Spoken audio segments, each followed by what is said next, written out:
그러면 선생님은 한 달에 한 어느 정도 블로그 수입을 얻고 계신지 한번 여쭤봐도 돼요? 600에서 900 사이인 것 같아요. 그래서 네. 제가 사실 이게 그냥 말씀하셨으면 이거 뭐 말도 안 되는 거짓말. 거라고 생각을 했었는데 그거를 또 한번 보여주셔가지고 네. 그때는 한 7천, 8천 달러 정도 됐었던 것 같아요. 그때 한번 네, 보여주셨을 때. 그럼 한 7, 800만 원 정도 사이로 네, 되는 돈이니까 이 정도면 이거 제 월세보다 훨씬 나은 거 아닌가.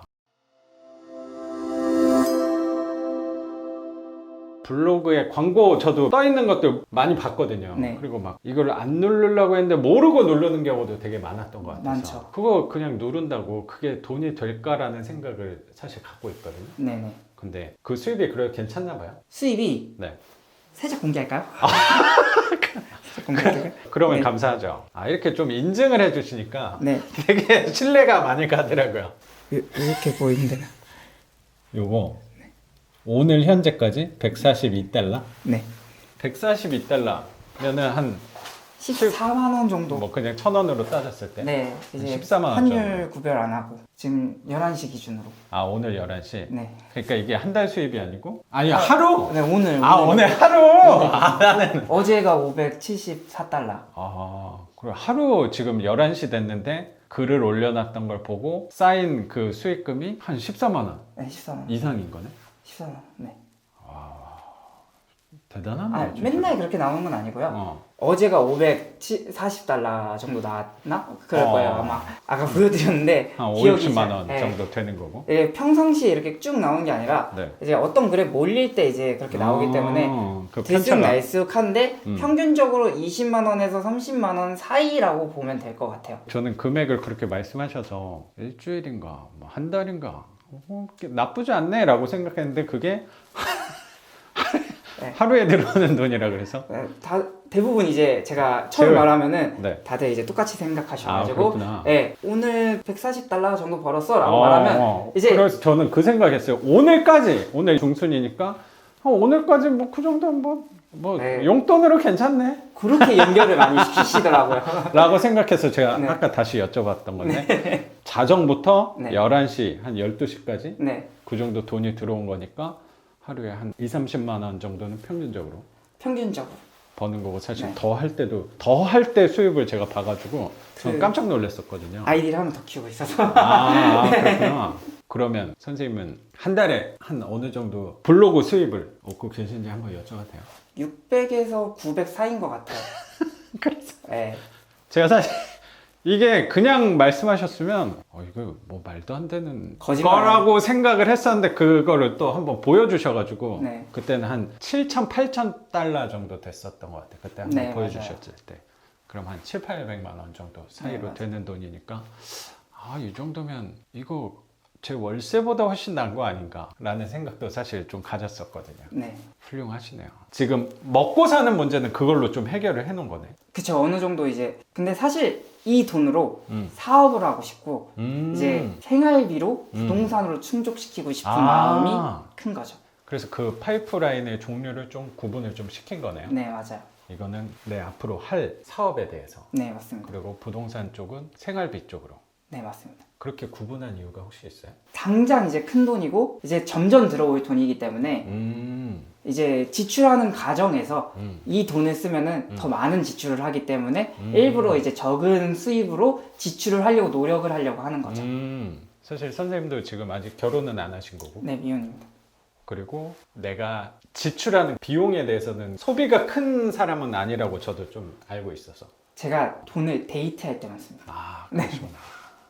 그리고 카페 갈 때랑. 수입이 그렇게 되는데도 거의 뭐 한 달에 한 7, 800만 원을 버는 사람이면 어떤 회사에서는 거의 임원급의 정도 되는 거잖아요. 사실 제가 회사를 다니지 않아서 어. 제 기준에 회사에 다니시는 분들은 월천 이상 번다고 생각을 하고 그러시구나. 있었어요. 항상. 난 선생님한테 네. 되게 배우고 싶은 게 많아요. 그리고 선생님 같은 분들 만나면서 저도 어떻게 보면 제가 다녔던 회사 그리고 부동산 쪽을 생각하다 보니까 어쩌면 되게 시야가 좀 좁을 수도 있다는 생각을 요새 좀 가졌던 것 같은데 네. 선생님 같이 깨어있는 분들을 만나면 제가 오히려 더 배우고 얻는 것들이 많다는 생각을 요새 많이 하는 것 같아요. 그거를 감사합니다. 제가 감사해요. 선생님 같은 분을 만난 게 제가 좀 행운이 아닌가라고 오히려 생각을 사실 갖고 있습니다. 아, 진짜로. 그래서 저는 진짜 이 일을 하는 게 너무 재밌는 거예요. 근데 선생님 같은 분들을 어떻게 만나요? 쉽지 않잖아요. 이렇게 부동산을 공통적인 매개체로 해서 모이게 돼서 저도 수업을 하다 보니까 이게 전 너무 재밌어요. 지금 하는 일이. 저도 재밌습니다. 네. 네. 하는 일도 그렇지만 제가 37살인데 그러니까 제 주변 친구들을 봐도 20대랑 얘기할 기회가 사실 없거든요. 네. 거의 나보다 10살 어린 사람이랑 할 기회가 사실 없는데 저는 이 일을 하면서 다양한 연령대 나이가 10살, 20살 많은 분들도 그렇고 나이가 한 10살 이상 어린 분들하고도 이렇게 얘기를 하다 보니까 이렇게 얻는 것들이 되게 많고 제가 보는 시야도 점점 넓어질 수 있다는 생각을 요새 되게 좀 드는 것 같아요. 그 큰 계기가 된 게 선생님 보고 그런 생각을 진짜 많이 했거든요. 저도 이제 반대로 너무 부럽습니다. 그런 이제 연령층들 다 알고 있다. 그렇죠. 네. 그건 제 큰 어쩌면 저 재산이라는 생각이 사실 들어요. 네. 선생님을 포함해서. 네. 근데 선생님은 그렇게 큰 수익을 일하는 시간은 선생님도 일을 하고 있긴 한데 이거 투자하는 시간은 분명히 매일매일 있는 거잖아요. 매일매일 있죠. 내가 해도 되고 안 해도 되고 하긴 하지만. 네, 그렇죠? 맞아요. 글을 계속 올려야 되는 거잖아요. 네. 근데 하루 9시간을 투자해서 있는 회사랑은 분명히 질적으로는 다르다고 생각이 들어서. 삶의 질적으로 좀 다른 것 그러니까요. 같아요. 일하는 시간은 솔직히 말하면 조금 제가 일을 많이 하려고 노력을 하기 때문에 수입을 더 키우려고. 네, 맞아요. 물론 블로그 하나에 투자하는 시간은 그렇게 크진 않은데 다른 이제 수익처를 알아보고 저는 이런 모든 것들이 다 일이라고 생각하거든요. 이런 그렇죠. 거를 투자하는데 이제 일반 회사원들이랑 똑같이 시간이 드는 것 같아요. 저도. 그렇구나. 근데 삶의 질적으로 좀 다르죠. 출근을 하질 않고 그렇죠. 다 집에서 하거나 아니면 카페에 카페에서. 가서 하거나. 나는 선생님이 맨날 본인은 하나 하는데 한 20분 이상 투자하지 않는다 그랬었나? 포스팅 하는데 20분 이상 투자하지 않습니다. 그 원칙이 딱 다 주관이 서 있고 하루에 한 2-3시간 이상은 안 한다고 전에 한번 블로그에서 2-3시간 투자. 다른 거에서는 또 하는 게 또 그러니까 있는 모든 거구나. 거에서. 평일에 너무 할 일이 없어가지고 시간이 상대적으로 되게 많다고 되게 많이 느껴져서 본인 시간도 많고 선생님 나이 때 어떤 사람보다 시간이 많은 사람이라는 생각도 들고 누가 봐도 분명한 시간 부자라는 생각이 들어서 시간 부자는 분명하잖아요. 그렇죠. 그렇죠. 근데